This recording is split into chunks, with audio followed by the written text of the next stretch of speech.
आज हम श्री राम के भक्त युवराज अंगद के बारे में जानेंगे।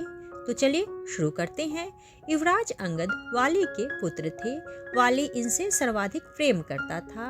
ये परम बुद्धिमान, अपने पिता के समान बलशाली तथा भगवान श्री राम के परम भक्त थे। अपने छोटे भाई सुग्रीव की पत्नी और सर्वस्व हरण करने के अपराध में भगवान श्री राम के हाथों वाली की मृत्यु हुई।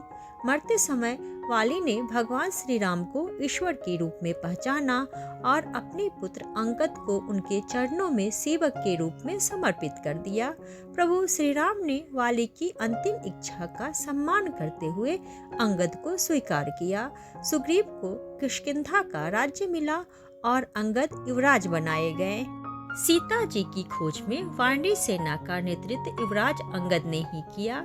संपाति से सीता जी के लंका में होने की बात जानकर अंगद जी समुद्र पार जाने के लिए तैयार हो गए, किंतु दल का नेता होने के कारण जामवंत जी ने इन्हें जाने नहीं दिया और हनुमान जी लंका गए। भगवान श्री राम का अंगद के शौर्य और बुद्धिमत्ता पर पूर्ण विश्वास था, इसलिए उन्होंने रावण की सभा में युवराज अंगद को अपना दूत बनाकर भेजा। रावण नीतिज्ञ था। उसने भेद नीति से काम लेते हुए अंगद जी से कहा, वाली मेरा मित्र था। ये राम लक्ष्मण वाली को मारने वाले हैं। यह बड़ी लज्जा की बात है कि तुम अपने पितृघातियों के लिए दूत कर्म कर रहे हो। युवराज अंगद ने रावण को फटकारते हुए कहा, मूर्ख रावण, तुम्हारी इन बातों से केवल उनके मन में भेद पैदा हो सकता है जिनकी श्री राम के प्रति भक्ति नहीं है। वाली ने जो किया उसे उसका फल मिला।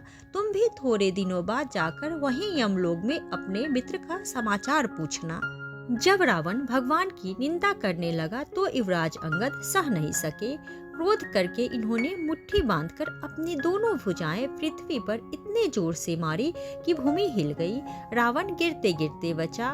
उसके मुकुट पृथ्वी पर गिर पड़े। उनमें 4 मुकुट अंगद जी ने राम के शिविर की ओर फेंक दिया। लंका युद्ध में भी श्री अंगद जी का शौर्य अद्वितीय रहा। लाखों राक्षस इनके हाथों यमलोक सिधारे। लंका विजय के बाद श्री राम अयोध्या पधारे। उनका विधिवत अभिषेक संपन्न हुआ। सभी कपिनायकों को जब विदा करके भगवान श्री राम अंगद के पास आए, तब अंगद के नेत्रों से अश्रुधारा बहने लगी। वे भगवान से बोले, नाथ, मेरे पिता ने मरते समय मुझे आपके चरणों में डाला था। अब आप मेरा त्याग न करें, मुझे अपने चरणों में ही पड़ा रहने दे।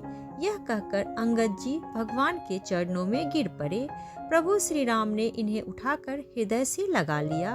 उन्होंने अपने निजी वस्त्र तथा आभूषण अंगद को पहनाए और स्वयं इन्हें पहुंचाने चले। अंगद जी मन मार कर किष्किंधा लौटे और भगवान के स्मरण में अपना समय बिताने लगे। तो आज के लिए इतना ही। अगर आप लोगों को यह वीडियो पसंद आए तो वीडियो को लाइक करें और चैनल को सब्सक्राइब करें।